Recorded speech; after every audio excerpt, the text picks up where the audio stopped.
नमस्कार दोस्तों, central maxima के अगले लेक्चर में आपका स्वागत है। 2021 का ये पीवाईक्यू है और बहुत ही अच्छा कॉन्सेप्ट है इसका और इस जैसे बहुत सारे क्वेश्चंस कॉम्पिटिटिव एग्जामिनेशंस में आ भी चुके हैं। So let's start solving the question. Two identical blocks A and B each of mass m resting on a smooth horizontal surface are connected by a light spring of natural length capital L and spring constant capital K. A third block C of mass m moving with a speed v along the line joining A and B collides elastically with A. The maximum compression in the spring. आपको question में समझ में आ रहा है, ये block ए है, ये block B है। अभी ये स्प्रिंग अनस्ट्रेच्ड है, मतलब रिलैक्स्ड स्थिति में है और यहाँ से एक ब्लॉक सी जिसका मास उतना ही है जितना मास ए और बी का है आकर ए से टकराता है। अब आपसे पूछा गया कि स्प्रिंग में मैक्सिमम कंप्रेशन कितना होगा। सो फर्स्ट ऑफ ऑल अगर एक मास एम वी स्पीड से चलता हुआ सेम मास से आइडेंटिकल मास से इलास्टिकली कोलाइड करेगा तो आप ये बात जानते हैं कि ऐसे केसेस में वेलोसिटीज इंटरचेंज हो जाती है। अब सिचुएशन कुछ ऐसी है, देखिए ये स्पीड वी से चल रहा है फर्स्ट वाला मास और दूसरा वाला मास इंस्टेंटेनियसली रेस्ट पे है और स्प्रिंग अभी रिलैक्स मोड में है, मतलब इसमें ना कोई एक्सटेंशन ना कोई कंप्रेशन। अब बिकॉज ये फर्स्ट वाला मास जिसको हम नाम दे रहे हैं ए और ये दूसरा वाला मास जिसको नाम दे रहे हैं बी, ये आगे बढ़ता जाएगा और अगर आगे बढ़ता जाएगा तो स्प्रिंग में कंप्रेशन आएगा। स्प्रिंग में कंप्रेशन आएगा तो स्प्रिंग ए पे फोर्स लगाएगी लेफ्ट साइड में और सेम फोर्स बी पे लगाएगी राइट साइड में। दैट मींस ए की स्पीड घटती जाएगी बिकॉज ए की वेलोसिटी लेफ्ट में है और इस पे force right, I am sorry, A की वेलोसिटी राइट में है और फोर्स इस पे लेफ्ट में लग रही है, जबकि बी की वेलोसिटी बढ़ती जाएगी क्योंकि इनिशियली तो वो वैसे ही रेस्ट में था। So now in this case compression will be maximum when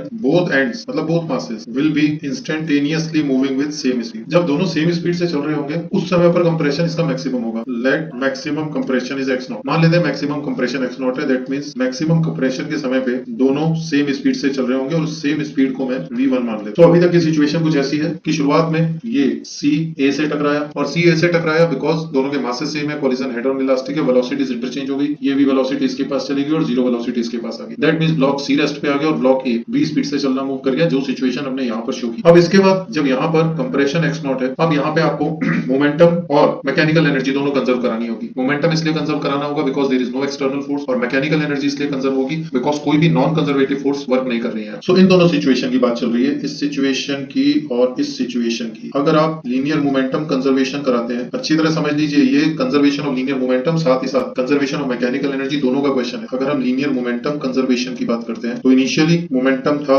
mv plus 0 और यहाँ पर मोमेंटम है mv1 plus again mv1। That means mv equal to 2mv1, v1 आ जाएगा v/2 and mechanical energy conservation में initial potential energy plus initial kinetic energy equal to final potential energy plus final kinetic energy. Initial potential energy 0 है, gravitational potential energy आपको consider करने की जरूरत ही नहीं है, केवल स्प्रिंग पोटेंशियल एनर्जी अपन कंसीडर करेंगे और इनिशियल काइनेटिक एनर्जी है half mv²। Finally potential energy आएगी spring potential energy, that will be half k x0² और काइनेटिक एनर्जी पहले मास की भी हाफ mv1², दूसरे मास की भी हाफ mv1²। सॉल्व करने पे half mv² equal to half k x0² plus mv1²। Put v1 equal to v/2 half mv² equal to half k x0² plus mv/2 का स्क्वायर। यहाँ से आंसर अपना बहुत आसानी से आ जाएगा, half k x0² equal to, ये देखिए ये है यहाँ पे हाफ mv² और यहाँ है 1/4 mv², उधर जाकर 1/4 mv² बचेगा, ये 2 से 4 गया तो